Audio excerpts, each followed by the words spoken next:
Bertahan hidup di lingkungan perumahan subsidi bukan hanya soal bagaimana cara membayar cicilan tepat waktu, melainkan bagaimana cara menjaga kewarasan dari serangan curhat tanpa henti. Kenalin, namaku Satria Utama, seorang pria yang menganggap pintu rumah adalah garis pertahanan terakhir antara kedamaian batin dan invasi drama kehidupan orang lain. Di sebelah kananku tinggal seorang wanita bernama Ibu Ratna, yang sepertinya memiliki bakat alami untuk mengubah setiap sapaan.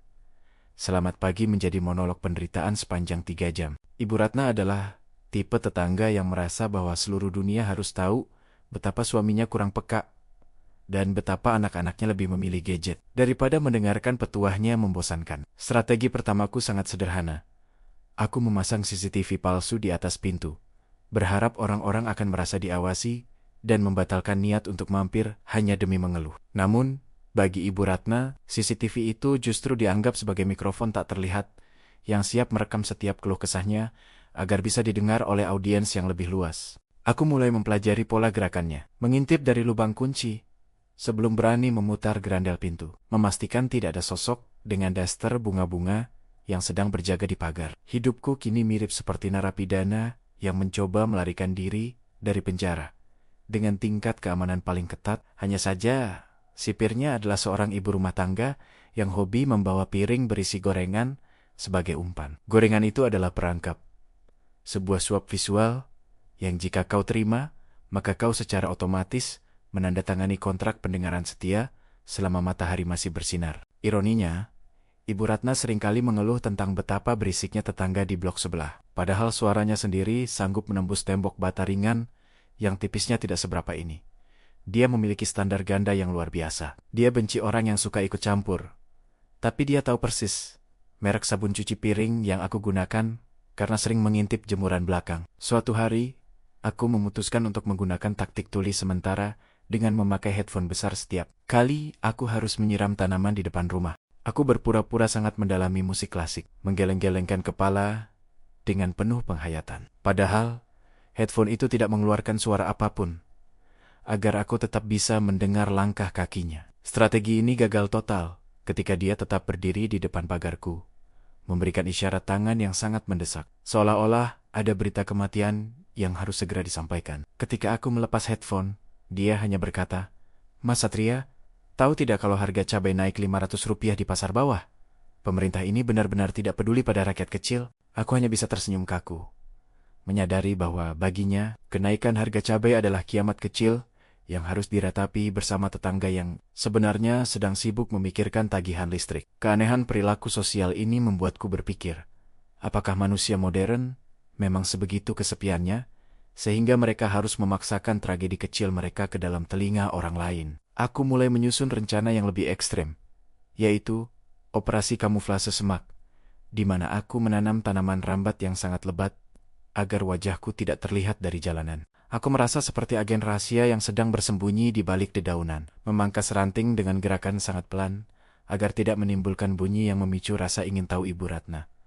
Namun, dia malah memuji tanamanku dan bertanya apakah aku punya waktu untuk menjelaskan cara merawatnya, yang tentu saja merupakan pintu masuk menuju curhatan tentang pupuk yang mahal. Aku mulai merindukan masa-masa ketika orang hanya saling mengangguk tanpa perlu tahu berapa kali suami mereka mendengkur dalam semalam. Di lingkungan ini, privasi adalah barang mewah yang tidak bisa dibeli dengan uang, melainkan harus diperjuangkan dengan tipu daya dan kelicikan tingkat tinggi. Tetanggaku yang lain, Pak Bambang, adalah penganut teori konspirasi tingkat RT yang selalu menghubungkan bocornya pipa air dengan konspirasi elit global yang ingin membuat warga haus. Pak Bambang dan Ibu Ratna adalah duo maut. Jika mereka bertemu di depan rumahku, aku sudah pasti terjebak dalam pusaran informasi sampah yang tak berguna. Mereka bisa berdebat tentang mana yang lebih berbahaya antara radiasi microwave atau gosip tentang menantu ketua RW yang katanya baru saja membeli mobil hasil pinjol. Aku mulai memakai masker medis, meskipun sedang berada di halaman sendiri, dengan alasan sedang menderita flu yang sangat menular dan mematikan. Ternyata, alih-alih menjauh, Ibu Ratna justru membawakan jamu pahit buatannya sendiri dan bersikeras menungguku meminumnya di hadapannya sambil menceritakan silsilah penyakit di keluarganya. Di saat itulah aku menyadari bahwa kepedulian sosial di lingkungan ini seringkali hanyalah kedok untuk memuaskan hasrat berbicara tanpa henti. Aku pernah mencoba berpura-pura menerima telepon penting setiap kali melihat mereka mendekat, berbicara pada layar ponsel yang sebenarnya gelap gulita. "Ya, Pak Direktur, saya sedang mengurus proyek triliunan itu. Mohon tunggu sebentar," ucapku dengan nada berwibawa yang dibuat-buat. Bukannya segan, Ibu Ratna justru menungguku selesai menelepon, sambil bersandar di pagar. Seolah-olah jadwal bicaranya lebih penting daripada proyek triliunan tersebut. Kritik sosial yang ingin kusampaikan adalah, kita seringkali terlalu sibuk membangun tembok rumah, tapi lupa membangun batasan privasi di dalam kepala kita masing-masing. Ibu Ratna merasa bahwa dengan menjadi tetangga, dia memiliki saham atas waktu luangku dan hak veto atas ketenanganku. Akhirnya, aku mencoba metode curhat balik yang lebih depresi. Sebuah taktik psikologis untuk membuat lawan bicara merasa tidak nyaman dan segera pergi. Begitu dia mulai mengeluh tentang tagihan air, aku langsung memotongnya dengan cerita fiktif tentang bagaimana aku baru saja berkomunikasi dengan makhluk luar angkasa yang menagih utang nyawa. Aku bercerita dengan mata melotot dan suara bergetar, mengatakan bahwa hidup ini hanyalah simulasi di dalam tempurung kelapa yang sedang dimasak oleh raksasa kosmik. Ibu Ratna terdiam sejenak, menatapku dengan tatapan ngeri. Lalu perlahan-lahan mundur sambil menggenggam piring gorengannya erat-erat. Untuk pertama kalinya dalam sejarah perumahan ini, aku merasakan kemenangan yang manis. Sebuah keheningan yang begitu murni dan berharga. Namun, kemenangan itu hanya bertahan 2 hari sebelum muncul rumor baru di grup WhatsApp warga bahwa Mas Satria di Blok C mulai kehilangan kewarasan karena terlalu lama menjomblo. Kini, alih-alih dihindari karena bosan, aku justru menjadi objek wisata psikologis bagi warga yang lewat. Mereka menatapku dengan iba sekaligus takut. Pak Bambang bahkan datang membawa buku doa, menawarkan diri untuk mengusir roh jahat yang katanya sedang mendiami kepalaku karena jarang ikut ronda malam. Ironi hidup memang lucu. Saat kau mencoba menjaga jarak secara waras, orang-orang akan menganggapmu gila, agar mereka punya alasan untuk tetap mencampuri urusanmu. Aku pun mulai berpikir, mungkin standar ganda ini adalah perekat sosial yang menjaga komunitas tetap bersatu dalam kebencian yang samar. Aku memutuskan untuk mengikuti arus. Sesekali keluar rumah hanya untuk memberikan informasi palsu yang akan membuat mereka sibuk berdiskusi selama seminggu penuh.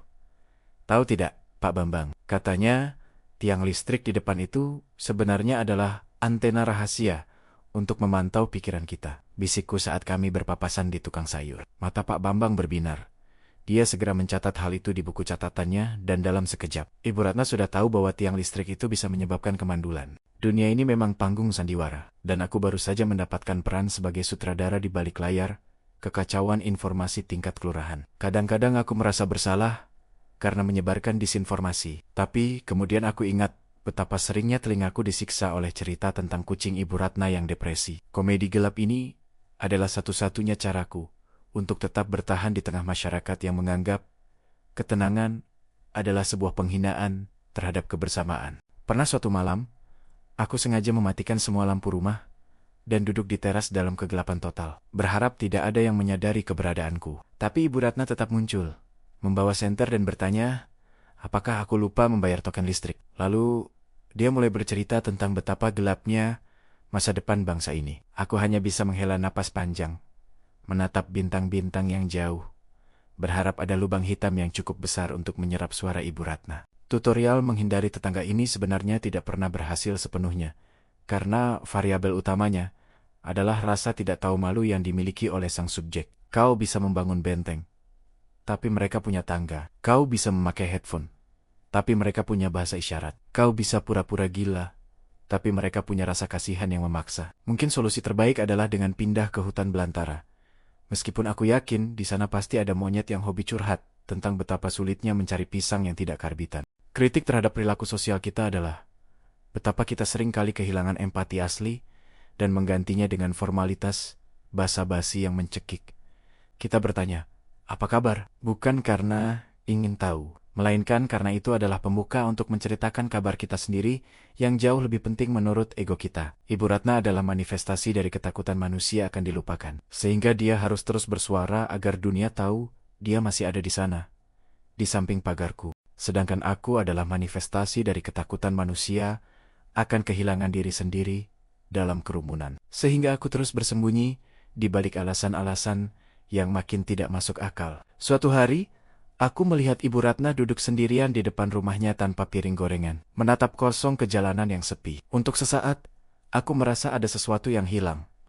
Sebuah kebisingan yang biasanya menjadi latar belakang hidupku, kini lenyap begitu saja. Rasa ingin tahuku muncul. Apakah dia sedang sakit? Atau suaminya akhirnya benar-benar menjadi tidak peka sampai ke level yang membahayakan. Aku mendekatinya, berniat hanya untuk menyapa singkat. Sebuah kesalahan fatal yang langsung kusesali dalam hitungan detik. Begitu dia melihatku, wajahnya langsung cerah, dan dia memulai cerita tentang bagaimana dia baru saja menemukan uban pertamanya yang tumbuh di tempat yang tidak seharusnya. Dan dimulailah lagi narasi penderitaan itu.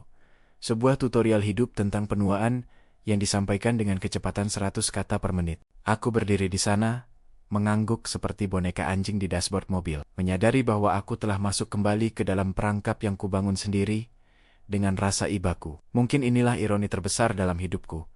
Aku membenci curhatannya, tapi aku juga yang memberinya panggung karena takut dianggap tetangga yang sombong. Kita semua terjebak dalam siklus standar ganda, di mana kita ingin dihormati privasinya, tapi tetap ingin diakui keberadaannya oleh orang lain. Pak Bambang lewat sambil membawa pipa besi. Dia berteriak bahwa air di rumahnya sekarang berasa seperti jus alpukat, karena tercampur lumpur, dan itu pasti sabotase. Mereka berdua kemudian bersatu kembali, menciptakan simfoni keluhan yang membuat burung-burung di pohon pun memilih untuk terbang menjauh. Aku kembali ke dalam rumah, mengunci pintu, dan menyalakan televisi dengan volume keras agar suara mereka hanya terdengar seperti gumaman lebah yang jauh. Menghindari tetangga adalah sebuah seni yang membutuhkan latihan bertahun-tahun dan kesabaran yang lebih luas daripada Samudra Hindia. Pelajaran penting hari ini: jangan pernah memberikan celah sekecil apapun, karena tetangga yang hobi curhat bisa masuk lewat lubang ventilasi jika perlu. Aku mulai menulis jurnal tentang setiap curhatan Ibu Ratna, berencana untuk menerbitkannya sebagai buku panduan, cara menjadi orang paling menyebalkan di lingkungan Anda. Judulnya mungkin akan laku keras, mengingat banyak orang yang memiliki masalah serupa, namun tidak berani menyuarakannya, karena takut kualat. Tapi kemudian aku sadar, jika buku itu terbit, Ibu Ratna pasti akan membeli 10 eksemplar, dan datang ke rumahku untuk minta tanda tangan sambil menceritakan proses dia membeli buku itu. Itu adalah skenario mimpi buruk yang harus kuhindari dengan segala cara, termasuk dengan cara tidak pernah menjadi penulis terkenal. Hidup dalam kesederhanaan dan ketidakjelasan identitas adalah kunci utama untuk tidak terlalu sering didatangi oleh pencari pendengar setia. Terkadang aku membayangkan jika semua orang di dunia ini tiba-tiba menjadi bisu selama 1 hari saja. Betapa damainya bumi ini dari drama-drama yang sebenarnya bisa diselesaikan dengan diam. Tapi manusia adalah makhluk naratif. Kita hidup dari cerita. Bahkan jika cerita itu hanya soal kucing yang salah makan rumput, aku mencoba melihat sisi positifnya. Mungkin Ibu Ratna adalah latihan kesabaran yang dikirim oleh alam semesta, agar aku tidak mudah emosi saat menghadapi bos di kantor. Jika aku bisa bertahan menghadapi monolog uban Ibu Ratna, maka omelan bos soal laporan bulanan terasa seperti nyanyian pengantar tidur yang merdu. Komedi ini tidak akan pernah berakhir selama manusia masih memiliki mulut untuk berbicara, dan telinga yang terlalu sopan untuk menutup sendiri. Aku melihat ke arah pagar, ada bayangan daster yang bergerak perlahan. Sepertinya ronde kedua akan segera dimulai dalam hitungan menit. Aku segera mematikan kompor, mengambil handuk, dan bersiap untuk melakukan operasi mandi lama, agar punya alasan valid untuk tidak membuka pintu. Suara ketukan pintu mulai terdengar, berirama dan penuh tuntutan, sebuah suara yang sudah sangat ku kenal frekuensinya. Mas Satria, ini ibu bawa kue cucur. Mau cerita sedikit soal tukang parkir di depan minimarket tadi. Suaranya menembus kayu pintu dengan sangat efisien. Aku hanya diam membeku di balik pintu, menahan napas seolah-olah ada monster predator yang sedang mengendus keberadaanku di luar sana. Setelah 10 menit yang terasa seperti 10 tahun, suara langkah kakinya menjauh, diiringi gerutu kecil tentang anak muda zaman sekarang yang hobinya tidur siang. Aku menghela napas lega, menyeka keringat di dahi, dan merasa seperti pemenang dalam perang dingin yang tak kasat mata ini. Namun, saat aku mengintip dari jendela, aku melihat Ibu Ratna sudah mencegat tetangga baru di blok sebelah, yang tampak masih sangat polos dan penuh senyum. Selamat berjuang, kawan baru. Selamat datang di neraka curhat yang akan mengubah pandanganmu tentang kemanusiaan dalam sekejap mata. Aku merasa kasihan padanya.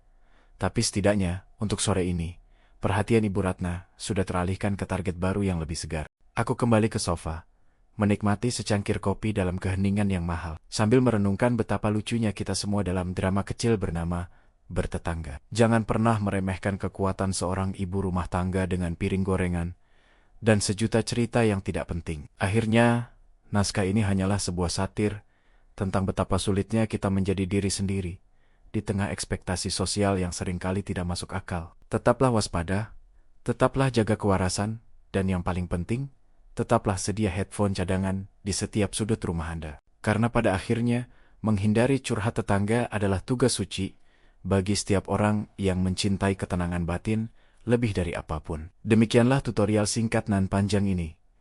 Semoga kalian tidak perlu mempraktikannya secara ekstrem seperti yang aku lakukan di perumahan ini. Jangan lupa untuk tinggalkan jejak dengan memberikan komen, like, dan share video ini ke teman-temanmu yang juga punya tetangga ajaib. Dan pastikan kalian sudah subscribe channel Narasi Sastra agar tidak ketinggalan naskah satir dan cerita menggelitik lainnya. Sampai jumpa di episode selanjutnya.